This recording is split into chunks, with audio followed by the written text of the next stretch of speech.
Boa noite. Veja no Brasil TV desta terça-feira, dia 15 de novembro. Uma nova vistoria na ponte Rio-Niterói não encontra danos à estrutura depois que um navio cargueiro à deriva bateu num dos pilares ontem. Vacinas contra a Covid estão indo para o lixo em Rondônia por causa da baixa procura. A polícia do Maranhão investiga a morte de uma bebê de 2 meses, vítima de abuso sexual.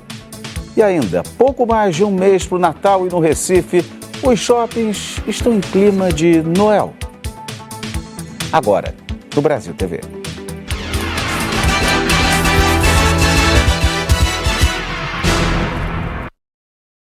Depois de quase 17 horas de interdição, a ponte Rio-Niterói voltou a funcionar normalmente no fim da manhã, com todas as faixas abertas. As pistas tinham sido fechadas ontem à noite, depois do acidente em que um navio à deriva bateu num dos pilares da ponte e também no guarda-corpo. O navio calhou, mané, vai batendo na ponte de Niterói, mané, aqui o navio. Aqui, ó. Caralho, bateu na ponte aqui, ó. É bagulho doido. O Alexandro estava voltando para o Rio na hora em que tudo aconteceu. Pegou o celular e filmou o navio batendo na ponte Rio-Niterói. Era um pouco depois das 6 da tarde. Eu fiquei nervoso. Eu pensei em parar o carro. Porque eu falei, pô, se bater, melhor parar o carro, né? Mas eu pensei, mas se bater e derrubar a ponte, eu caio lá embaixo, então eu vou tentar passar. E tentei acelerar um pouquinho mais para passar. Foi justamente na hora que ele veio a colidir. Quem veio logo atrás também não parecia acreditar. Mano, aí, ó. Navio bateu na ponte aqui, ó. Que doideira! O vento fez com que o navio batesse na ponte. Aí, que doideira! O acidente aconteceu entre os pórticos 11 e 12, na altura da Grande Reta, sentido Rio.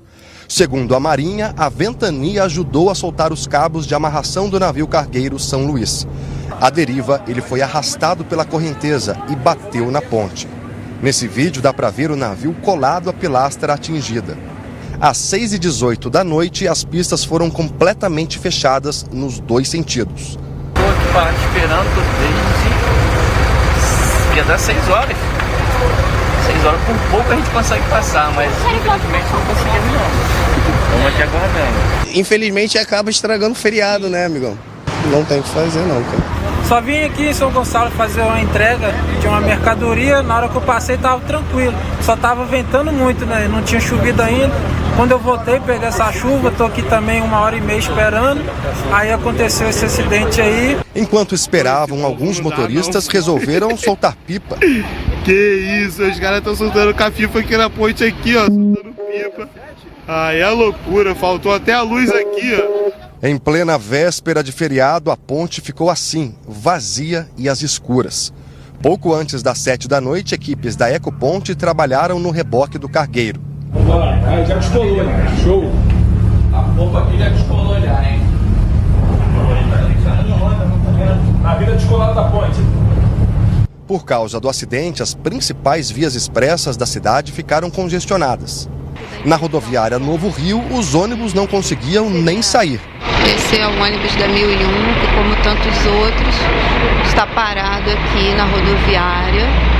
Quem tentou chegar a Niterói pelas Barcas teve que encarar imensas filas na estação e superlotação nas viagens.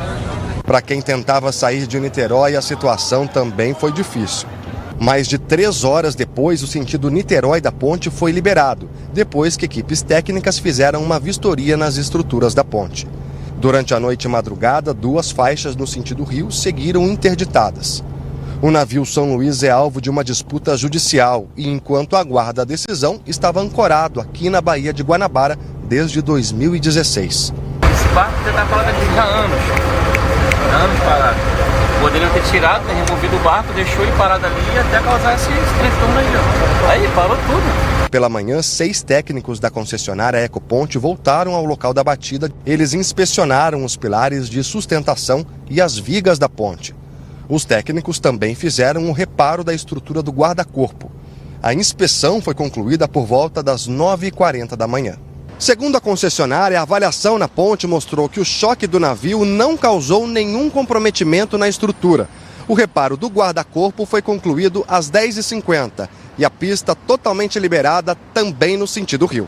Hoje pela manhã, muita gente ainda não se sentiu segura e preferiu vir para o rio de barca. Passageiros disseram que por causa do feriado a movimentação estava tranquila. Nós viemos de barca devido ao acidente que teve na ponte, porque eu sempre venho de ônibus. A gente fica com um pouco de insegurança, né, em função do que aconteceu ontem, ainda não tem um parecer conclusivo, aí achei mais seguro vir de barcas. O Instituto Estadual do Ambiente afirmou que atua em casos de acidentes envolvendo derramamento de óleo ou de produtos nocivos que resultem em dano ambiental. E disse que o controle de embarcações ancoradas e abandonadas na Bahia é atribuição da Marinha do Brasil. Nós procuramos a Marinha, a Capitania dos Portos e o IBAMA, mas ainda não tivemos retorno. E o navio São Luís, que ficou à deriva e bateu na ponte, foi levado para o cais no Rio de Janeiro. Depois do acidente, o navio foi trazido aqui para o Pier Mauá, na zona portuária do Rio de Janeiro. Desse barco a gente consegue ver o tamanho dessa embarcação e principalmente o estado de deterioração dela. Esse navio estava em alto mar, abandonado, quando houve a ruptura da âncora que prendia ele na Baía de Guanabara e o navio acabou então encostando à deriva na ponte Rio-Niterói. Ainda não se sabe o que vai acontecer com esse navio, especialmente porque uma decisão judicial já havia determinado que ele deixasse a Baía de Guanabara. Por enquanto, ele ficará abandonado por aqui, agora atracado no Pier Mauá. Pedro Figueiredo para o Brasil TV. Moradores ribeirinhos do rio Jacareguaçu, em Ibitinga, no litoral paulista, estão ilhados. Há mais de 2 meses, eles precisam andar mais para chegar à cidade porque a balsa que faz a travessia do rio está quebrada. A embarcação está atracada no ponto de embarque e desembarque mais próximo do centro de Ibitinga. Do outro lado do rio Jacareguaçu, moradores estão com dificuldade de acesso a outros serviços. Morando aqui mais ou menos são umas 20 famílias que dependem de médico, que é tudo a maioria das pessoas que são de idade. São pessoas aposentadas que fazem um ranchinho para viver e não tem como, se não tiver a balsa, não tem como locomover, porque é muito longe a estrada de chão. Daqui na cidade, você passando a balsa aqui, 7 horas, quando é 7h10, estará no centro da cidade. E você dando volta por terra, você vai gastar 30 a 40 minutos. Então é uma dificuldade bem grande, viu? Para atravessar o rio são 500 metros. Sem a balsa, a alternativa é mais longa e demorada. No trajeto de mais de 20 quilômetros, a maior parte é na estrada de terra. Seu Geraldo contorna o rio de carro para ir e voltar da cidade. O carro também vai detonando, né? Vai tendo esse tempo atrás e fazer suspensão do carro, porque vai batendo e acaba estragando. O comércio enfraqueceu nos últimos meses. O que a gente está pedindo aqui é socorro, porque na verdade a gente precisa da balsa funcionando. O prejuízo é de quanto? O movimento cai quanto? Uns 70% mais ou menos. Para não perder toda a clientela, a Daiana deixa deste lado do rio uma placa oferecendo a travessia para os clientes que forem até o bar. O transporte é feito em uma embarcação menor e com todos os custos arcados pela comerciante. Se a balsa estivesse funcionando, faria esse transporte de 30 em 30 minutos. Quando o serviço está funcionando normalmente, a tarifa para o embarque de veículos é de R$ 5,00. A prefeitura disse que suspendeu as atividades há cerca de 70 dias porque uma peça do sistema de marcha ré da balsa foi danificada. A empresa contratada para o conserto chegou a reinstalar o reversor, mas o problema continua. É mais parado do que trabalho. Ela quebrou várias vezes já então? Várias vezes. Ou uma balsa nova ou uma ponte. E é isso que a gente quer. A Prefeitura de Ibitinga disse que a balsa vai ser consertada e que a retomada do transporte público fluvial está prevista para os próximos dias, mas não deram uma data certa. Vacinas contra a Covid estão sendo descartadas por falta de procura em Rondônia. O Gedeon Miranda tem as informações. Olha, Eric, aqui no estado, essa tem sido a realidade na maior parte dos municípios. Aqui em Ji-Paraná mesmo, doses estão sendo descartadas porque perderam de fato o prazo de validade. é que poucas pessoas, gente, por aqui têm procurado as unidades básicas de saúde para se vacinar contra a Covid-19. E com isso, doses em estoque acabam vencendo. Um desperdício de fato de dinheiro público. Aqui na cidade, a prefeitura disse que tem utilizado as vacinas com datas próximas ao vencimento para evitar assim descartá-las. Mas essa não é uma realidade só de Paraná não, gente. Vários municípios aqui do estado, como Vilhena e também Ariquemes, estão na mesma situação. Em conversa com a equipe de imunização de Vilhena, nós fomos informados que acontece é o seguinte: uma ampola de vacina serve para várias doses, ou seja, imunizar várias pessoas. E se apenas uma dose é aplicada, ou seja, não tem mais procura, o restante acaba vencendo e aí os servidores têm que descartar. De acordo com as imunizadoras, não há uma ação para reduzir esse descarte.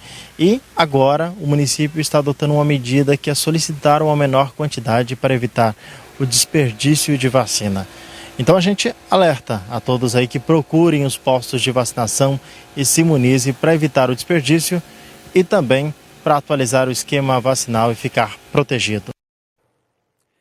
E na cidade de São Paulo, as unidades básicas de saúde começam a cadastrar, a partir de amanhã, crianças de 6 meses a 2 anos e 11 meses na fila da xepa da vacinação contra a Covid. É que a vacina para essa faixa etária começa a ser aplicada na quinta-feira, mas só para as crianças que têm comorbidades ou doenças pré-existentes. Então, os pais das crianças que não têm podem tentar essa xepinha.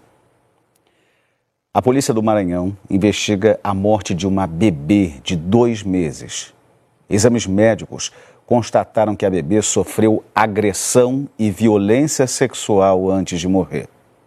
O crime aconteceu em São Mateus do Maranhão. O Conselho Tutelar da cidade recebeu denúncia de que o velório de uma criança estava sendo feito a portas fechadas, sem que ninguém pudesse participar. Desconfiados, os conselheiros foram até a casa da vítima. Ao chegar no local, o carro funerário já havia saído com o corpo da criança para o cemitério.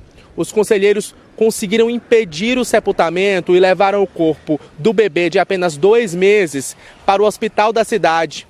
O médico que examinou a menina constatou que antes de morrer, ela foi espancada e sofreu violência sexual. A mãe da criança, Nayara da Conceição, foi levada para a delegacia de Bacabal. Em depoimento, ela disse que a última pessoa que teve contato com o bebê foi o pai biológico. Nayara da Conceição foi liberada, mas a Polícia Civil, que continua investigando o caso, não descarta a participação dela no crime. O pai biológico da criança segue foragido. Eduardo Bueno, de Codó, no Maranhão, para o Brasil TV. Que história horrenda. A seguir, alerta nas praias do Maranhão por conta da presença de caravelas, um animal que provoca queimaduras graves.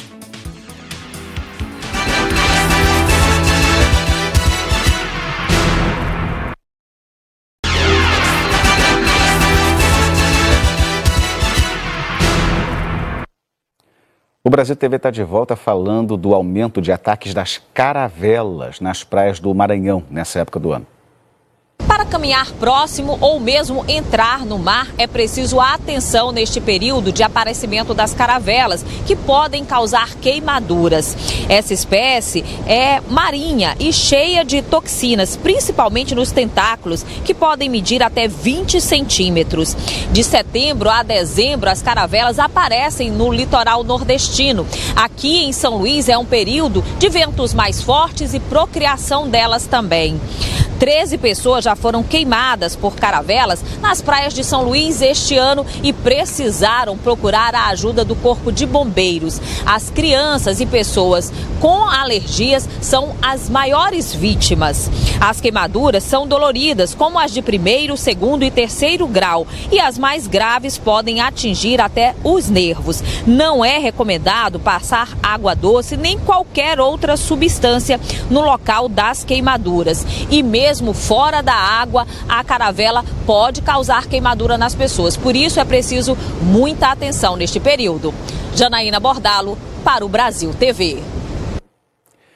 E a gente encerra hoje falando da magia do Natal que invadiu os shoppings do Recife. O Natal chegou trazendo luzes, cores e deixando os corredores dos shoppings mais movimentados. Onde tem lugar decorado, as pessoas vão logo ver. Neste shopping, no bairro de Santo Amaro, a decoração simula a floresta do Papai Noel, um lugar para semear amor. A árvore gigante tem 10 metros de altura. Embaixo dela tem uma casa, um cenário para boas fotos. Tô adorando, tá bem divertido, né? Inclusive tem coisas que são bem animadas aqui para as crianças, é bem legal. Vai ter que ter muito espaço no celular para fotos. Certeza, bastante, viu? Não paro de ter a foto aqui da pequena. Personagens natalinos recepcionam e acompanham as crianças. Para brincar no carrossel e no escorrego, o ingresso custa R$10 para 15 minutos. Isabelle trouxe os 2 filhos. A gente fica contente, né? Porque eles brincam bastante, se divertem e conhecem um pouco do Natal, das festividades, esses enfeites maravilhosos, né? O shopping está muito enfeitado, muito bonito. Heloísa estava cheia de energia. Tem muitas árvores. E dá para brincar muito, né? Sim. Joaquim estava procurando o Papai Noel. Tinha um pedido para fazer. Eu vou pedir um Beyblade. Vai tirar foto com o Papai Noel também? É. Em outro shopping do Recife, no bairro de Casa Forte, o personagem principal divide espaço com a Turma da Mônica. Essa união é garantia de muitas fotos e brincadeiras. Isadora curtiu os brinquedos tecnológicos. A gente aperta nos botões que tem as respostas, que é hologramas que a gente responde com os botões. Aí aparecem os personagens em cada TV e tem que clicar no botão do lado do personagem. A novidade neste Natal são as brincadeiras inclusivas. Crianças cegas podem tocar neste painel tátil, uma experiência sensorial para conhecer as personagens. Todas as atividades são gratuitas. No piso 4 fica o espaço do Papai Noel, onde ele distribui abraços e conversa com as crianças. O que foi que tu pediu pro Papai Noel? O celular. Ele falou que é pra, quando eu escolher o que eu quisesse, pra voltar e falar pra ele. Até o dia 24 de dezembro, o Papai Noel vai receber a garotada, sempre com boas mensagens de Natal. Que este Natal seja o Natal do reencontro, da alegria e da esperança. Feliz Natal! Ho, ho, ho, ho! O Brasil TV fica por aqui. Outras notícias no Jornal Nacional às 8h30 da noite, hora de Brasília. Uma ótima noite e até amanhã.